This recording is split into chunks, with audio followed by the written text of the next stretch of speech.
지금은 종방이 되고 뭐 제가 요즘에 뭐 한 번씩 보면은 가끔 옛날에 했던 이 프로그램을 재방송하는 그런 오래전에 이 TV 프로그램 중에 하나가 있는 게 있는데 바로 이 전설의 고향이라는 프로그램이 있었습니다.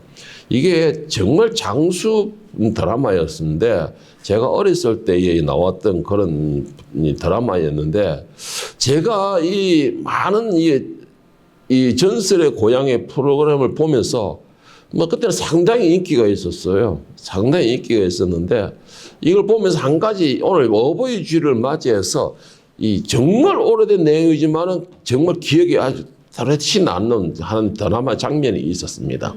그것이 있어가지고 오늘 그 말씀을 제가 오늘 한번 잠깐 나눠보고자 하는데 그게 뭐냐면은 시대는 조선 시대였습니다. 조선 시대였는데 정말 지질이 가난한 진짜 다 쓰러져가는 그런 초가집에 아들과 나이 들은 아들과 뭐 나이 들은 이제 부모님 두 사람이서 살고 있는 장면이었습니다. 이들은 너무 집안이 가난해가지고 아들이 나이가 들었음에도 누구도 시집 오려는 사람도 없었습니다. 그런데 어느 날 이 어머니가 병이 들어눕게 됩니다. 그래서 이 아들은 이 어머니를 이 의원에게 데려가지도 못하고 의원의 주인이 처방해주는 약도 이렇게 다려드릴 수 있는 그런 형편이 안 되다 보니까는 자신이 할 수 있는 한도 내에서 매일 산에 올라가서 나무를 베어와서는 어머니의 그 있는 방을 따뜻하게 국물을 데워주는 것이고 틈만 나면 산에 올라가가지고 약초를 캐서는 어머니 병에 좋다는 그 약을 매일 정성껏 다려드리고 이렇게 정말로 열심히 효도하는 이런 아들이었습니다. 그런데 어느 날 이 어머니가 정말 모든 천지가 다 꽁꽁 얼 정도로 이 엄동설안에 갑자기 잉어가 먹고 싶다라는 겁니다. 잉어가 먹고 싶다라는 말에 아들은 뭐 이 겨울에 엄동설안에 어디서 잉어를 구해요라는 말 없이 네 어머니라고 하면서 바로 강으로 가가지고 이 잉어를 잡으려고 그렇게 용을 썼는데요. 강이 너무나 추운 그 온도에 강이 너무나 두껍게 얼어버린 것입니다. 그래도 어머니의 그 소원을 들어드리고 싶어서 마지막 유언과 같은 그것을 들어드리고 싶어서 뭐 그 강의 얼음을 깨뜨리려고 아무리 돌로 내려쳐도 그게 깨뜨려집니까? 오히려 깨어질수록 더 얼음이 또 얼어버리니까. 그래서 이 아들이 나중에 저녁 하루 종일해도 안 되게 어두컴컴해서는 그냥 펄썩 얼음바닥에 펄썩 주저앉고서는 통곡을 하는 겁니다. 어머니의 마지막 유언과 같은 내가 이 말씀을 들어드리지 못한다라는 자신의 무능력함에 통분하면서 펑펑 울게 돼요. 그런데 그렇게 한참을 통곡하고 펑펑 울고 있는데 갑자기 자기 앞에 그 얼음강에 얼음이 갈라지는 것입니다. 갑자기 갈라지는 것이에요. 그래 놀래가 있으니까는 그 갈라진 얼음틈으로 정말 단한 잉어 한 마리가 펄쩍 뛰어오르는 것입니다. 그리고는 다시 얼음이 닫혀버린 겁니다. 그래서 이 아들은 너무나 감격이 되어서 그 잉어를 얼른 잡아 집에 쫓아가서 어머니에게 정성껏 그 잉어를 꼬아드립니다. 그런데 어찌된 일인지 어머니가 그 아들의 효심을 바라봐서 그런지 그 잉어를 먹고서는 그렇게 맨날 며칠을 그 1년 가까이를 알아눕고 있다 어머니가 한순간에 그 다음날 벌떡 일어나는 것입니다. 더 건강하게 벌떡 일어나는 것이에요. 그 모든 사람들이 이 소식을 듣고서는 이 아들의 효심이 그 당시에 그 풍습이니까 용왕님도 감동을 시켰다라고 해서 그래서 그 얼음을 갈라내고 잉어 한 마리를 주셨다라고 소문이 나기 시작하는 것입니다. 그 소문이 퍼져서 나라의 임금님 귀에도 들려가게 됩니다. 그래서 그 임금님은 그 아들의 효심에 그 찢어지게 가난한 그 집안에 많은 재물을 하사하게 됩니다. 많은 재물을 하사하게 되고 그래서 이 아들은 뒤늦게 이 큰 집에다가 어머니를 따뜻한 그런 방에 집에다가 편안하게 모시고 살게 되는데 이 아들의 효심을 들었던 어떤 처녀가 이 아들의 그 착한 처녀가 이 아들의 효심을 벗고서 같이 혼인을 하게 됩니다. 그리고는 이 부부가 정말 그 어머니를 모시고서 오래오래 행복하게 살았다라는 것이 이 전설의 고향의 내용이었습니다. 이 당시의 전설의 고향은 그냥 우화도 있지만은 거의 그 지역에 찾아가서 그 지역에 그 내려오는 그 전설을 기반으로 해서 만들어낸 그 드라마가 바로 전설의 고향이었습니다. 그렇다면은 이 잉어에 관한 이 아들의 내용도 근거 없는 내용은 아니었다라고 맨 마지막에 소개를 하고 있습니다. 요즘 자녀들에게 이런 말을 하면은 무슨 동화 같은 이야기를 하고 있느냐, 전설의 뭐 이야기를 하고 있느냐라고 말을 하겠지만은 어쨌든 이 내용의 결론을 본다면은 이 아들의 부모에 대한 효도는 나라의 임금의 마음도 감동을 시키고 복을 내린다라는 의미를 가지고 있는 것입니다. 요즘 사람들은 부모나 자녀들이나 서로 분가를 하지 못해서 안달인 시대에 살고 있죠. 그래서 뭐 제 주변에 뭐 부모님들도 그렇고 이야기를 들어보면 뭐 어떻게든 뭐 20살만 넘기면 내 쫓아보내려고 앙달이 나가 있고, 또 자녀들은 불과 얼마 전까지는 뭐 어떻게 쓰든 벗어나려고, 어떻게 쓰든 혼자 살려고 앙달복닥을 하고 그래 했는데, 뭐 요즘 시대가 좀 바뀌어서 캥거루족이 많다 하더라고요. 그래 하는데 어쨌든 간에 저는 여러분들에게 이렇게 말씀을 드리고 싶어요. 여러분들 부모하고는 분가하지 마십시오. 이건 뭐 솔직히 제 속마음은 좀 내보내고 싶은데, 어쨌든 저는 지금 오늘 말씀을 나누는 시간이기 때문에 말씀대로 제가 하겠습니다. 여러분들 부모하고는 분가하지 마십시오. 뭐 그렇다고 해가지고 뭐 끝까지 뭐 늙어 부스러까지 뭐 결혼도 안 하고 그래 살라는 말은 아닙니다, 여러분. 어찌됐든 간에 이 분가하는 것은 하나님의 성경의 말씀과는 어긋나는 내용이다라는 것이에요. 하나님께서 명령하신 것은 자녀들이 부모를 떠날 수 있는 건 결혼할 때 결혼할 때의 부모를 떠나서 이 두 남녀가 한 몸을 이룰지라라고 했지만은 어쨌든 이 부모를 섬기고 또 부모와 함께하고 부모의 설에서 공경하는 것은 하나님의 명령입니다. 하나님께서 명령하신 것은 그 부모로 하여금 자녀에게 훈육하고 가르치라라는 말씀으로 그 자녀를 데리고 있는 것이고, 또한 그 자녀들은 그 부모를 공경하고 섬김으로 하나님의 영광을 나타내기 위함이다라는 것입니다. 무엇보다 자녀들이 부모를 섬기는 것은 하나님의 명령입니다. 신명기 5장 16절에 보면은 이거는 십계명으로 하나님 명령하신 것입니다. 너는 너의 하나님 여호와께서 명령한 대로 너의 부모를 공경하라. 그리하면 너의 하나님 여호와가 너에게 준 땅에서 너의 생명이 길고 복을 누리리라. 이거는 자녀들에게 내리는 언약입니다. 약속입니다. 저는 이것을 이렇게 말씀드리고 싶어요. 보이는 부모도 제대로 섬기지 못하면서 어찌 보이지 않는 하나님을 잘 섬긴다라고 말할 수 있습니까? 오늘 자녀들이 이렇게 말하고 싶어요. 보이는 부모에게도 잘 섬기지 못하고 공경하지 못하면서 어찌 보이지 않는 하나님을 잘 섬긴다고 합니까? 라는 거예요.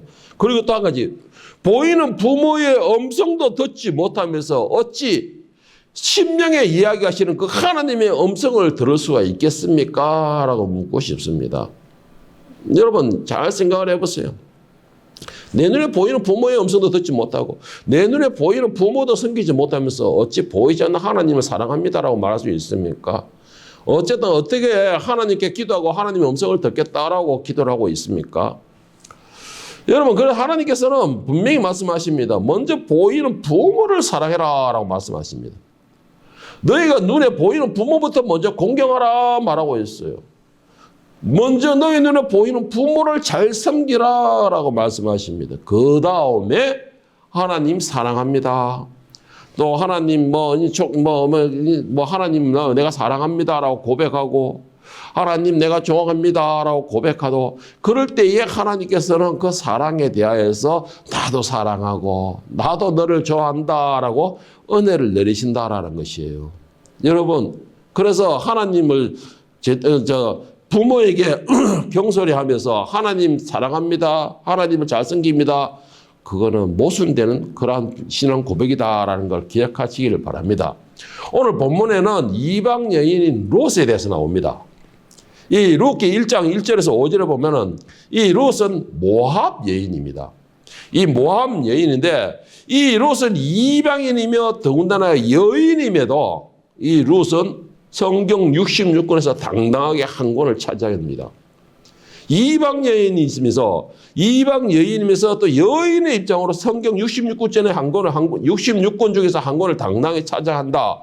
이거는 정말 어마어마한 일입니다, 여러분. 이거는 정말 어마어마한 일이에요. 물론 뭐 예를 들면 이 이스라엘의 가장 위대한 왕이라는 다윗도 사무엘이라는 선지자가 그를 소개한 것이죠. 다윗서가 있지는 않죠. 그런데 룻은 자기 이름으로 당당하게 성경에 한 권을 차지합니다. 그리고 이거는 이방인이라는 것이죠.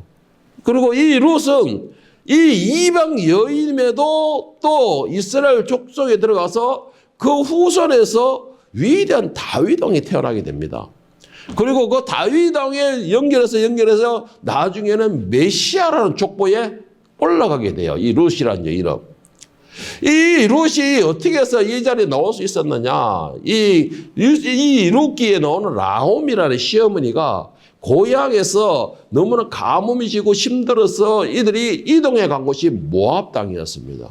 그 모압 땅에서 두 아들이 그 모압 여인을 데려와서 결혼을 하게 되는데 어찌됐든 간에 나오미와 그 가족들은 하나님이 지정하신 하나님께서 주신 그 땅을 버리고 고향을 버리고 이방 땅인 이 모압 땅으로 가서 10년을 지내게 되는 것이에요. 그 10년 동안에 결국은 이 두 아들 그리고 그의 아버지까지도 남자는 모두 다 죽게 됩니다. 그래서 이 나오미는 이 이방 땅에서 갑자기 과부들만 모이는 그런 집안이 되어버린 것이죠.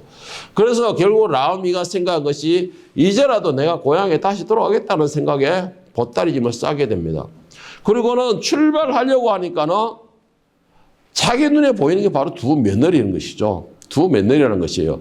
이 두 며느리가 이 이스라엘 족속의 며느리도 여자인도 아니고 모압 여인 이방인이라는 것입니다.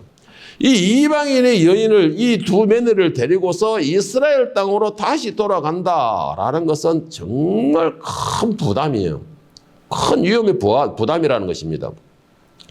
그래서 이 나오미는 이 두 며느리를 돌려보내겠다라고 생각하고 이 나오미가 두 며느리가 너희 집으로 돌아가라라고 말을 합니다. 오늘 본문에서 루카서 1장 7절 9절에 보면은 있던 곳에서 나오고 두 며느리가 그와 함께 하여 유다 땅으로 돌아오려 길을 가다가 나오미가 두 며느리에게 이르되 너희는 각기 너희 어머니의 집으로 돌아가라. 너희가 죽은 자들과 나를 선대한 것 같이 여호와께서 너희를 선대하시기를 원하며 여호와께서 너희에게 허락하사 각기 남편의 집에 위로를 받게 하시기를 원하노라 하고 그들에게 입맞춤에 그들이 소리를 높여 울며라고 했어요. 자, 나오미가 고향으로 돌아가기 전에 며느리들을 자기 집 고향으로 자기 부모님이 있는 집으로 돌려보내려고 했다는 것이죠. 자, 이스라엘 땅에 들어가면 이스라엘 땅에서는 뭐예요? 율법을 지켜야 돼요. 율법을 지켜야 됩니다. 그리고 며느리들은 이 이스라엘 백성들이 아니고 아까도 말했지만 이방 여인이라는 것이죠. 다시 말해서 이스라엘 족속들은 자기 민족에 대한 자부심이 대단히 강합니다. 그래서 이방인들을 잘 받아들이지를 못해요. 그러니 그것을 누구보다 잘하는 게 나오미가 또 잘 알고 있기 때문에 이 이방 여인 두 며느리가 고향 땅에 이스라엘로 갔을 때에 그들이 겪어야 할 슬픔과 고통과 고난을 생각할 때에 마음이 편치가 않는 것이죠. 그래서 이들의 나오미는 이 두 며느리를 자기 본 고향으로 돌려보내려고 한다는 것입니다. 여러분, 왜 이스라엘 백성들이 이 나오미가 이 두 며느리, 이 두 자부를 데리고 고향 땅으로 가는 걸 두려워했을까요? 민수기 22장에 보면은 처음에 이스라엘 백성들이 이 가나안 땅을 정복하는 과정이 나옵니다. 이 과정에서 보면은 모압 땅을 정복하는 과정이 나옵니다. 22장에 민수기 22장에 보면은 자, 하나님의 명령하에 모압 땅을 정복해야 되는데 그 당시에 모압의 왕이 발락이었는데 이 발락이 이스라엘 백성들이 서들어오는 걸 보고 두려움에 이 선지자였던 점쟁이였던 무당이었던 발람을 데려와서 이스라엘 저주하게 만들게 됩니다. 자, 그런데 결국은 하나님께서 그 발락과 발람의 기도를 묵살하시고 이스라엘 백성들에게 오히려 더 축복을 하게 되죠. 자, 그래서 결국 모압 땅을 이스라엘 백성들이 아주 초토화를 만들어버리게 됩니다. 자, 이게 바로 모압 땅의 역사고 이스라엘 백성들의 과정입니다. 자, 그런데 지금 룻과 이 두 며느리는 그 바로 모압 땅의 며느리의 백성이었다는 것이죠. 그러니까는 아직까지 지금 당시에 지금 현재 나오미가 살고 있던 그 당시에는 이스라엘 백성들이 이 가나안에 정착한 지가 불과 300년도 안 된 시기였어요. 그러면은 내려온다 하면은 그들의 역사를 이스라엘 백성도 잘 알 것이고 모압 사람들도 이스라엘 백성들이 어떻게 했다는 것들을 또 잘 알 것이라는 것이죠. 그렇기 때문에 나오미는 두 며느리를 데리고서 이스라엘 땅으로 들어가기가 상당히 두렵고 어려운 상황에 있는 것입니다. 그래서 이 시험이 나오미가 이 며느리들을 돌려보내고자 하는 것이었죠. 그런데 이 나오미의 말에 이 루스의 동서였던 이 오르바는 그냥 슬픈 눈으로 눈물 찌끔 조금 흘리고 난 뒤에 어머니한테 뻣뻣하고 낼름 뒤도 돌아보고 자기 집으로 돌아가게 됩니다. 집으로 돌아가게 돼요. 자, 루카스 1장 14절 15절에 보면은 그들이 소리를 높여 다시 울더니 오르바는 그의 시어머니에게 입맞추되 룻은 그를 붙잡더라. 나오미가 또 이르되 보라 내 동서는 그의 백성과 그의 신들에게 돌아가나니 너도 너의 동서를 따라 돌아가라 하니 했습니다. 자, 지금부터 여러분들 본격적으로 부모를 공경하는 것이 무엇이냐? 그리고 부모를 공경하는 그 자녀들에게 하나님께서 어떻게 하시냐라는 것을 본격적으로 말씀을 나눠볼 것입니다. 이 룻이 이 모압 정말 이방 여인입니다. 이방 여인인데 나오미가 그 룻을 자기 고향으로 돌려보내려고 할 때 14절 말씀에 마지막 부분에 뭐라고 했으면 룻은 그를 붙잡더라라고 했습니다. 자, 자기 동생인 오르바는 이 나오미의 말에 미련 두지 않고 뽀뽀하고 탁 집으로 돌아갔다는데 룻은 붙잡더라라고 했는데 여기서 붙잡더라 이 말을 원어로 해석하면 어떤 말이 되느냐?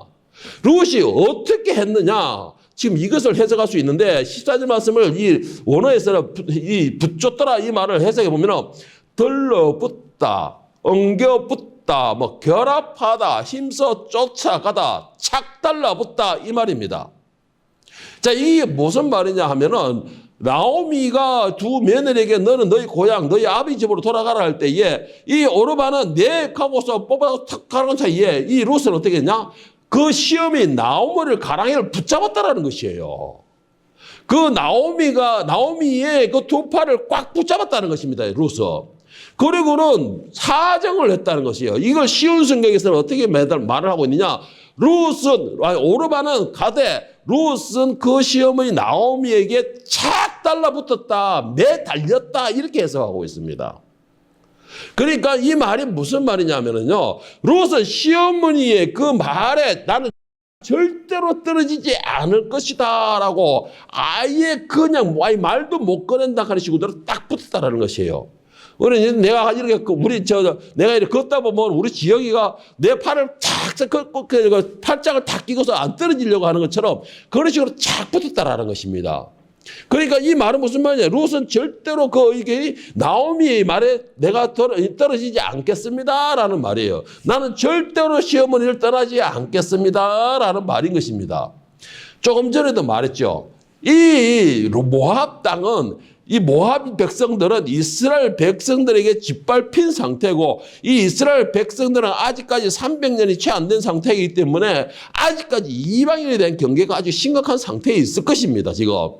그렇기 때문에 이 룻이 이스라엘 땅에 들어간다는 건 엄청난 모험인 것이에요. 목숨을 내놓을 수 있는 그 정도 위험한 상태가 바로 이 룻의 말하는 것입니다. 그럼에도 지금 현재 룻이 어떻게 말하냐? 나는 절대로 시어머니 당신 절대로 떠나지 않을 것입니다. 않을 것입니다. 나는 죽는 한이 있어도 당신과 끝까지 갈 것입니다. 우리나라 속담 말에 이런 말이죠. 여자는 시집 가면 거짓 귀신이 된다라는 말 것처럼 이 룻이 바로 그런 상황인 것입니다. 지금 그런 상황이에요. 내가 지금 비록 남편도 없고 시아버지도 없고 나를 지켜줄 남자 힘 있는 사람이 아무도 없을지라도 나라도 시어머니 당신을 내가 끝까지 봉양하고 섬길 것입니다. 내가 지킬 것입니다. 라는 그런 의미가 담겨 있는 것이에요. 여러분 이게. 오늘 본문 룻기서 1장 15절 18절 말씀 다시 한번 볼게요.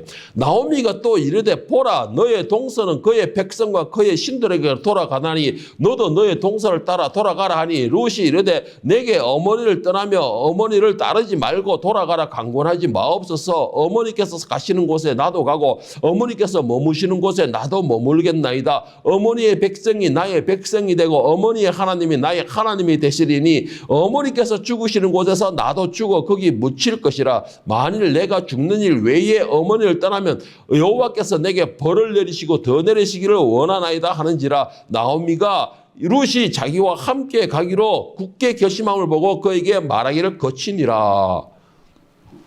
이 룻의 결심이에요. 이거 룻의 마음이라는 것이죠. 이방 여인이 그것도 친정어머니도 아니고 시어머니를 쫓아가지고 이국 땅으로 가겠다는 것입니다. 이 룻은 자기가 평생을 나고 자랐던 고향을 떠나는 것이고 또 한 가지가 뭐예요? 사람들이 연약하게 제일 의지하는 게 그 신들이잖아요. 신들. 그런데 이 룻은 자기가 평생을 나고 지금까지 섬겼던 신도 버리겠다라는 것이에요. 모든 것을 버리겠다. 그러다 자기를 지켜줄 수 있는 대상도 없다. 이제 내가 오히려 나를 지키고 내가 시험을 지켜야 된다. 그런 상황이라는 것이죠. 여러분, 여기서 여러분들이 만약에 룻의 입장이라면 어떻게 하겠습니까? 룻은 지금 현재 엄청난 지금 좀 모험을 하고 있는 것이에요. 지금 뭐 이스라엘 백성들의 그 정세도 안정된 상태도 아니라는 것입니다. 그런데도 지금 룻은 시어머니를 쫓아가겠다라는 것이에요. 함께 하겠다라는 것입니다. 16절 17절 말씀 시온 성경으로 보면 시온 성경에서는 이렇게 기록합니다. 그러자 룻이 말했습니다. 저더러 어머니를 떠나라고 하거나 어머니 뒤를 따르지 말라고 하지 마십시오. 저는 어머니가 가시는 곳에 따라가고 어머니가 사시는 곳에서 살겠습니다. 어머니의 백성이 제 백성이고 어머니의 하나님이 저의 하나님입니다. 어머니가 돌아가시는 곳에서 저도 죽어 거기에 묻히겠습니다. 만약 제가 이 맹세를 지키지 않는다면 여호와께서 제게 무서운 벌을 내리셔도 좋습니다. 오직 죽음만이 우리를 갈라놓을 수 있을 것입니다 했어요. 룻은 지금 나오미에게 어떻게 말하고 있냐. 어머니가 어떻게 말하든 나를 차라리 죽이십시오 이런 말하고 있는 거예요. 차라리 나를 죽이십시오. 왜? 나는 이제 어머니의 딸입니다 이 말인 것입니다. 그리고 나는 딸로서 어머니를 봉사하고 섬기어야 할 당연한 의무가 있습니다 이 말이에요. 그래 내가 무조건 나는 그렇게 해야 할 사명이 있습니다 이 말이에요. 이 쉬운 성경으로 해석해 보면 룻은 지금까지 태어나면서 이스라엘하고 가보지 않았을 거예요. 성경에 그런 나와 있는 거죠. 그리고 이스라엘의 하나님이라고는 나오미 입을 통해서만 알 수 있는 그 하나님이 바로 이스라엘 하나님인 것입니다. 그럼에도 그는 이 나오미를 쫓아가겠다는 거예요. 어머니이기 때문에. 내가 어차피 여기 왔다면은 내가 이제는 섬겨야 할 분은 내 친부모님이 아니고 내가 여기에 시집온 이 시어머니 나오미입니다. 이 말이에요. 그러면 결론적으로 뭐냐?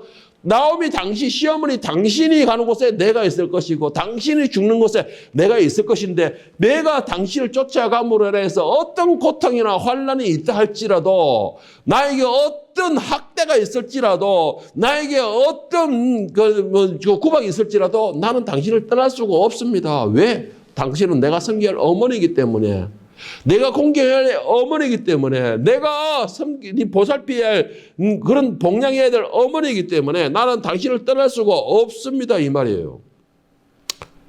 여러분 룻의 이런 다짐은요. 지금 현재 이 룻의 이 다짐은 이 룻이 지금 현재 이 이스라엘 땅 나오미의 고향에 가서도 처음에는 제가 이 성경을 봤을 때 처음에는 이 이스라엘 나오미의 고향집에서 룻을 그렇게 고운으로 쳐다보지 않은 걸로 봐요.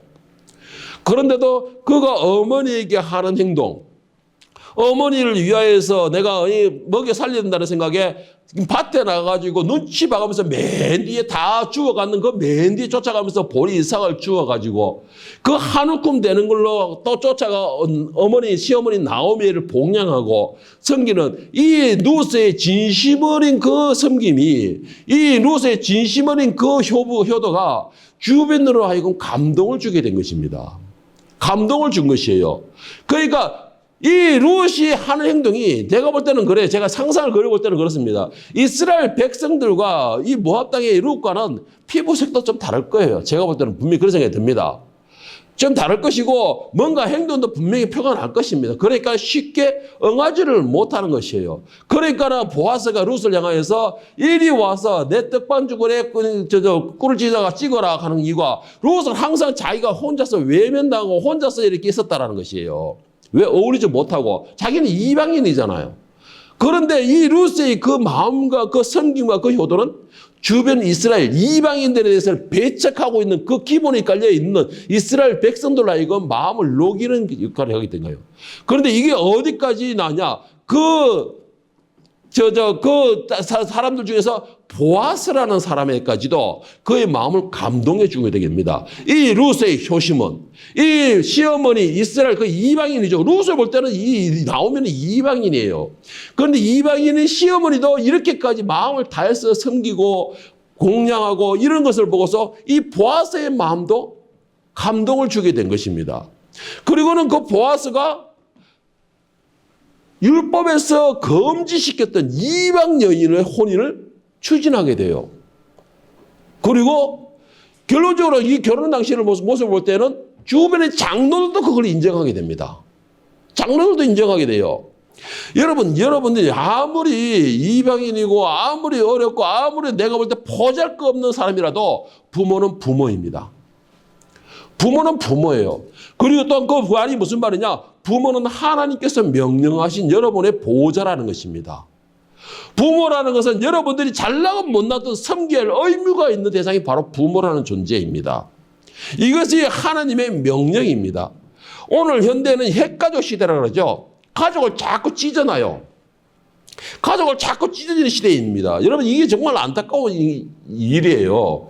이게 옛날에는 자식들만 부모를 떠나려고 했는데 요즘에는 제 세대에 대해서 이렇게 이야기 나누면 부모들도 자식들을 내보내려고 합니다.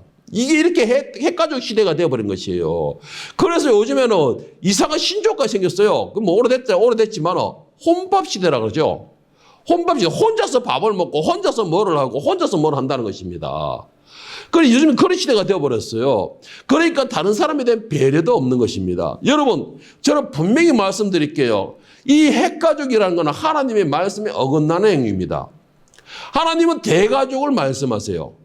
대가족이라는 것은 부모와 할아버지와 부모와 자식들과 그 손자들이 한 집에서 같이 사는 것을 하나님이 말씀하신다는 것이죠. 에베소 6장 14절에는 부모와 자신에 대한 이 자녀에 대해서 바울 사도가 말을 하는데 자녀들아 주 안에서 너희 부모에게 순종하라 이것이 옳으니라 너희 아버지와 어머니를 공경하라 이것은 약속이 있는 첫 계명이니 이로써 네가 잘되고 땅에서 장수하리라 또 아비들아 너희 자녀들을 노엽게 하지 말고 오직 주의 교훈과 훈계로 양육하라 했습니다. 여러분 부모를 공경하고 섬기는 것은 하나님께서 준비하신 복을 누리는 가장 기본적인 방법입니다. 가장 기본적인 방법이에요. 여러분 복을 받고 싶습니까? 여러분이 모든 하나님의 형통한 역사가 일어나기를 원합니까? 그러면 눈에 보이지 않는 하나님보다 눈에 보이는 부모에게 먼저 공경하십시오. 그 부모의 말에 먼저 순종하십시오. 그 부모의 말에 먼저 귀를 기울이세요. 그리고 난 뒤에 하나님을 찾으십시오. 그러면 하나님께서도 여러분의 그 하나님을 향한 사랑을 인정해 주신다는 것이죠. 제가 처음에 말씀드린 것처럼 눈에 보이는 부모도 공경하지 못하고 눈에 보이는 부모의 말도 듣지 못하면서 어찌 보이지 않는 하나님을 공경한다고 사랑한다고 그러고 어찌 대놓고 이야기하지는 하지 않는 우리 심령에 말씀하시는 그 음성이 듣고 싶다고 말을 할 수가 있느냐는 것입니다. 하나님의 명령은요, 너희가 부모 설안에서 부모에게 훈계와 책망을 들으면서 너희가 잘하라는 것이 하나님의 명령입니다. 그게 무슨 명령이에요. 자, 에베소 6장 4절은 뭐라 했습니까? 또 아비들아 너희 자녀를 노엽게 하지 말고 오직 주의 교훈과 훈계로 양육하라 했습니다. 다시 말해서 자녀들은 부모를 공경하면서 그 설하에서 부모에게 양육받는 것이고 부모들은 그 자녀들에게 사랑과 애정과 그들의 인격을 존중하면서도 하나님의 말씀으로 훈육하고 가르쳐야 할 의무가 있는 것이에요. 그래서 하나님은 가정이라는 존재를 이렇게 만들어 주신 것입니다. 그런데 오늘은 자꾸 찢어지려고 하는 것이에요. 그러니까 이거는 하나님의 말씀에 어긋나는 행동이라는 것이죠. 여러분들이 형통하기를 원한다면요, 가장 중요한 거, 가장 기본적인 거, 가장 베이스에 깔리는 거, 부모를 먼저 공경하십시오. 이건 하나님의 명령입니다. 그리고 말씀하신 게 뭐예요? 첫째 되는 축복의 언약이라고 했잖아요. 언약. 언약의 계명이 바로 이 부모를 공경하라라고 했잖아요. 첫째 되는 거. 그런데 여러분들 요즘에 자녀들이 과연 부모를 얼마나 공경하고 부모에 대해서 얼마나 순종하고 있습니까? 그러면서도 복음 달라고 그러죠. 문제만 있으면 부모를 찾아가서 닥달하죠. 여러분 이게 이렇게 하면서 어떻게 그들이 하나님을 나는 믿습니다. 하나님을 사랑합니다. 라고 말을 할 수가 있습니까? 롯은 비록 이방인이었지만은 가장 기본적으로 부모에 대한 효도, 부모를 공경하는 것에 대해서는 알았다라는 것이죠. 그래서 그는 하나님을 두려워하는 마음으로 이 나오미를 절대적으로 섬긴 것입니다. 그 말이 뭐예요? 이 롯의 그 효심이 이 보아스의 마음을 움직이게 되고 그 보아스의 족보에서 이스라엘 가장 위대한 인물들 다 나오게 됩니다. 그 말은 뭐예요? 롯의 배에서 나왔다라는 것이에요. 롯의 배에서. 이방인의 족보에서 이렇게 하나님의 이 말씀에 성경에 기록될 정도라면 이거는 엄청나다고 저는 그렇게 말하고 싶어요. 이거는 이 성경에 있는 이상은 롯의 이름은 대대로 이어지고 알려지는 것입니다. 그것도 어느 한 대목에 누가 있었다 이게 아니고 룻기스라는 정식 66권의 책 중에 한 권으로 차지하고 있다는 것이죠.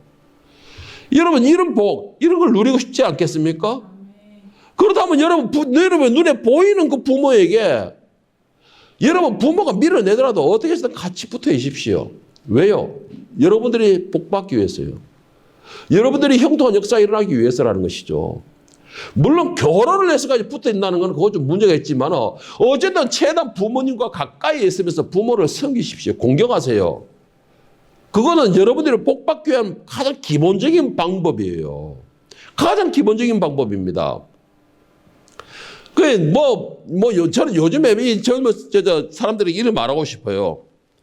캥거루적으로 부모 밑에 있지 말고 내가 정상적으로 내가 부모를 공경함으로 부모 밑에 있기를 바랍니다. 공경한다는 게 뭐예요? 봉양하는 것입니다. 봉양하는 것이에요. 부모님을 섬기는 것입니다. 이제 우리 아빠 일찍이 보면 내가 젊은 남자 하나 봤어요. 20대 후반이 돼 보이는데 낮에 가도 끼 나오고 아침에 가도 그 복장에 추리닝바로 끼어 나오고 저녁에 가도 추리닝바로 복장에 끼어 나오고 도무지 저 사람 뭐 하는 사람이고 처음에는 욕을 좀 했어요. 그런데 이제 한 2, 3년 지나고 하는데 뭐 내가 관심 가지고 재택근무 하겠지. 전혀 그런 표정은 아닌데도 재택근무 하겠지라고 말았습니다. 여러분 그런 캥거루족은요 오히려 부모에게 짐만 돼요. 그런데 여러분들 부모를 공경한다는 것은 여러분의 힘으로 룻을 보세요. 내가 어머니를 위하여서 밭에 나가서 이삭을 주워 오겠습니다. 이게 공경인 것이죠. 이게 섬기는 모습인 것입니다. 여러분 땅에서 복을 누리고 여러분들이 땅에서 형통하고 또 여러분의 땅에서 생명이 길리라는 그 복을 여러분이 받기를 원한다면요. 여러분 그 부모님을 하나님을 섬기듯이 먼저 보이는 부모에게 공경하시길 바랍니다. 그리고 그 부모의 말에 듣기를 바랍니다. 그리고 그 부모의 말에 순종하기를 바랍니다. 이거는 목사인 제가 부모인 제가 하는 말이 아니고요. 하나님의 여러분을 향한 언약입니다. 이 언약을 여러분이 지킴으로 그리고 그 언약에 약속된 그 복을 그 언약을 지킴으로 여러분 곳으로 다 취하고 누리고 또한 여러분들이 세워지는 역사가 그 역사가 하나님으로부터 취할 수 있기를 누릴 수 있기를 예수님의 이름으로 간절히 축원합니다.